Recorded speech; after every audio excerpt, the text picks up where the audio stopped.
All right, I think I'm recording, so I'll get started. So I'm Logan Russell, and I did my presentation on the Great Inflation, which was from the beginning of the 1970s to the mid 1980s.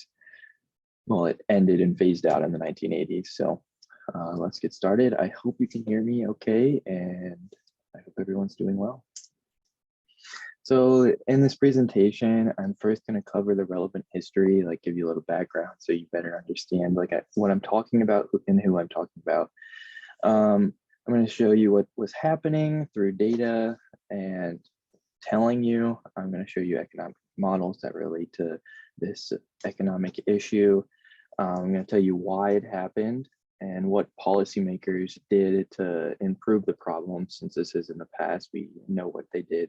And then we're going to talk about the resulting effects. So, like what did the policy do? And then finally, we're going to wrap it up with talking about what we can take away from this and apply to the future, or, what sort of mindsets we need to remember and take with us.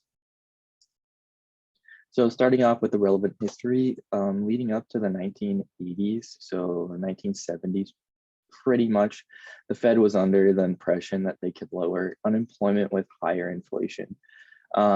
This was called the stop and go monetary policy.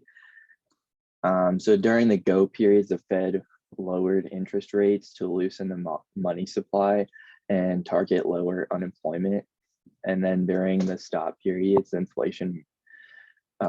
when inflation was higher, the Fed would raise interest rates to reduce inflationary pressure. This was an interesting approach to it, and Paul Volcker became the new federal chair, or head of the Federal Reserve in 1979, and he had very different views on this and changed up pretty much the whole monetary policy of towards inflation. So, and he, like I said, had a new inflationary monetary policy, which, that's how he led the Fed starting in 1979. And then some big events that we need to remember throughout the presentation is the recession that happened in late 1980 into early 1981, which was Paul Volcker, the new chairman of the Fed, first attempt to combat inflation, and then his second attempt caused another recession in late 1981 to late 1982. So about twice as long as the first one, due to his stance being firm on the new monetary policy. So what was happening? Inflation was increasing at a very high rate. This ended up being some of the highest inflation our country had ever seen. Definitely in the recent past, it's been the highest. Very high unemployment, which is obviously not good. Inconsistent interest rates, so interest rates were fluctuating along with the money supply and etc. The two recessions we talked about were because of the new monetary policy, not necessarily because of the stop and go monetary policy, but we had to do something about the inflation spikes, which is part of the issue. So, and then due to the recessions, we saw less real GDP growth. So we saw a small contraction in the growth of the real GDP for the time during the recessions.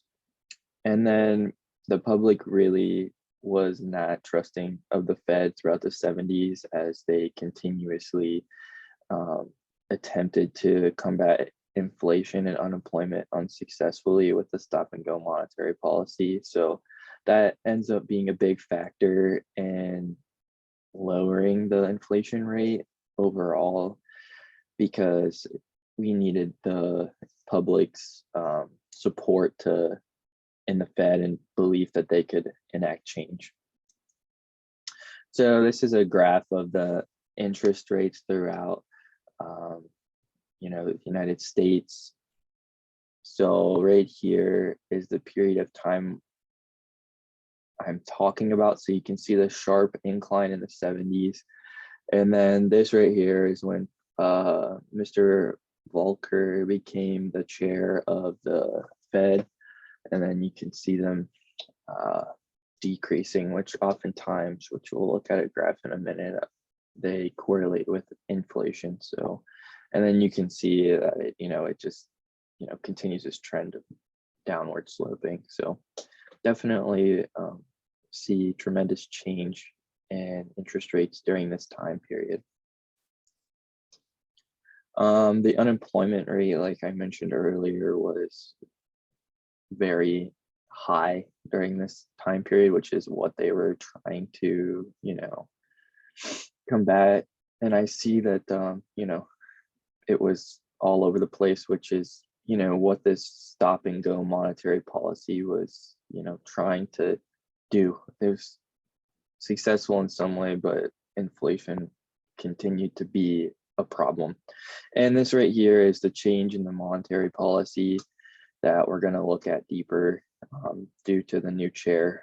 And you see that there is a rise in unemployment initially, and then you see the fall afterwards. And, this is due to other reasons, but you can see that recently we had the highest unemployment rate, but previously this time period, right after the second recession I mentioned earlier, was the highest, for many, many years, 30 years.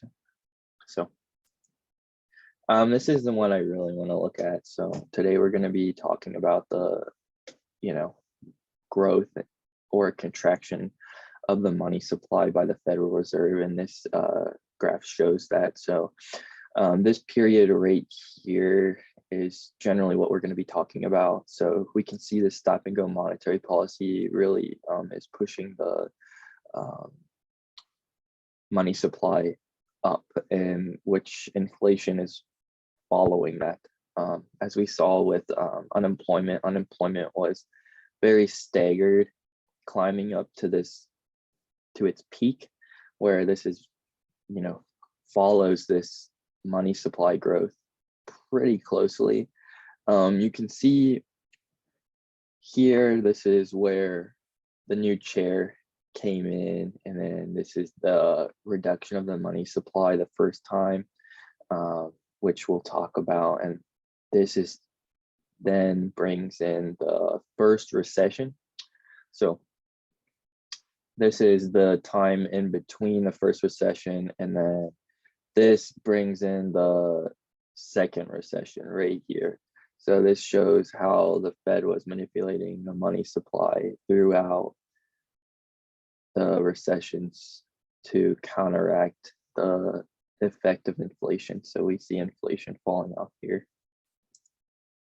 So two economic models or theories we're going to look at is the Fisher effect and the Keynesian theory on inflation.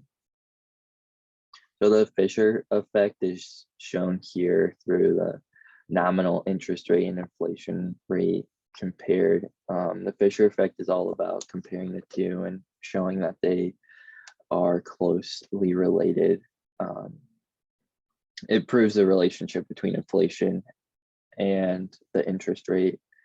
You can see in the time that we're discussing about 1980, the nominal interest rate overtook the inflation rate after being below it for most of the 1970s, which I think is due to the increasing of the interest rate by the Fed to, again, like in decreasing the money supply. That was all in an effort to combat inflation. So, and it worked because you can see inflation goes down significantly, and nominal interest rate slowly follows, and they have both been low recently. So looking at thinking about the Keynesian macroeconomics theories. This just shows the aggregate demand curve shifting. And that's mainly what was causing the increase in the price levels. And which they weren't aware of this in the 1970s, that this was happening like we are now.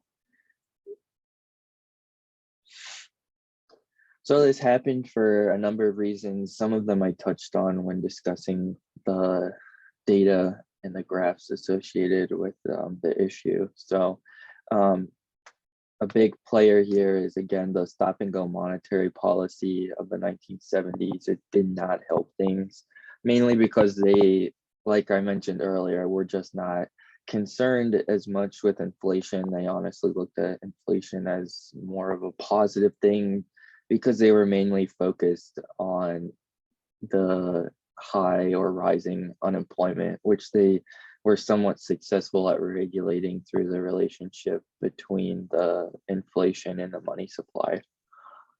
But in the long run, there was real underlying issues. The real underlying issue was that they were following the Phillips curve, which is based on, the aggregate demand curve, and it shows the relationship between inflation and unemployment. So they thought higher inflation caused, lower rates of unemployment, which is true, but what they didn't realize is that the curve was moving to the right, which was causing issues with aggregate demand.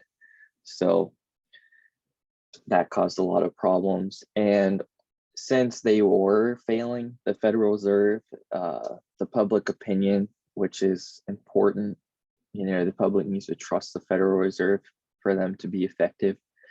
The public opinion was shot, like I mentioned earlier, and the economy was just spiraling out of the Goldilocks zone, which was, is so essential to a stable economy. So when Mr. Volcker came into the Fed, with this anti-inflation, mindset and monetary policy, he looked at the money supply and interest rates, and he decided to reduce the money supply and increase interest rates, which I showed you in the data, and I showed you the results of that, through the data, how it did have a great effect on that, and that can directly relate back to these 2 points right here and the monetary policy of the Fed at the time. And this can be proven through the Keynesian macroeconomics. His theory is about when an economy is above the potential GDP or price levels are too high, contractionary fiscal policy is needed to shift the demand curve back to the left because it's shifted too far to the right. And we're going to discuss the short-term effects in a moment, but they were aware of the short-term effects, which were pretty negative, but they were willing to take the risk due to the long-term effects of the, of the money supply contraction. So like we mentioned earlier, the two recessions were a direct effect of the increase in interest rates and decrease of the money supplier, decrease in the growth rate of the money supply. And like I mentioned, they were aware of the short-term effect of the increase in inflation for a short period of time.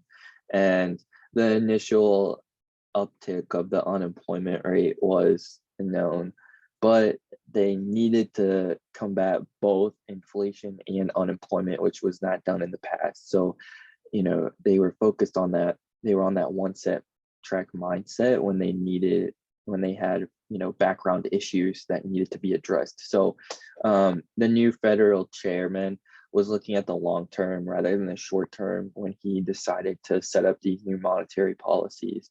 And in the long term, he was very successful. They had a great long-term price stability, which, gained that trust back in the Fed, which was so important. And despite that being such a harsh, you know, aggressive stance, the people trusted the Fed, which is what they needed because, you know, the Fed bailed out the economy. They were able to help them in this situation. And in addition to helping them with the price stability, they showed that they could keep inflation under 5%, you know, for a long period of time when at its height it was at 11%, which is, you know, pretty crazy where it's approaching or above 5% presently. So we can look at this sort of model to know, you know, what the effects are. You know, we don't want to get it much higher because it seems to spiral out of control pretty quickly. And, you know, going along with price stability and steady inflation, we had a long-term low employment or nothing that was like the spike that we saw during the recessions of the 1980s. Well, all of this is, you know, relevant up until the COVID-19 pandemic, which, you know, kind of threw all this out, but because it's such a shock. But this is, you know, how the Fed regulates the money supply. So two key lessons we can learn from the great inflation is first that price stability is very important to a strong and growing economy. The great inflation showed us that tolerating high levels of inflation in an effort to stimulate the economy would ultimately prove detrimental, which, you know, on high rates of unemployment, inflation, and, you know, the things we discussed, you know, isn't not good and causes recessions or causes great instability and distrust in the Federal Reserve.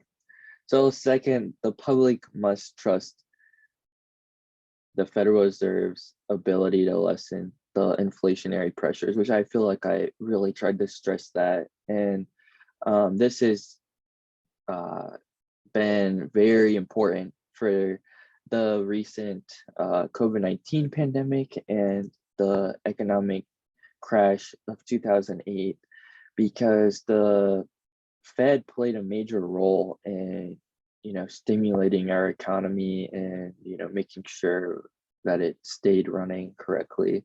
So, you know, this was the start, or this is how they learned how to, you know, make the country more stable and have that stable price, you know, and for monetary policy to be effective and trusted by the public. And that can all go back to the Chairman Volcker and what he did when he became, you know, chairman. So that's definitely a long-lasting effect, is to generally stabilize the economy, which is exactly what happened in this situation. So I look forward to hearing any feedback or, you know, whatnot, and I appreciate the time you took to watch this, and I hope all is well. Have a great day.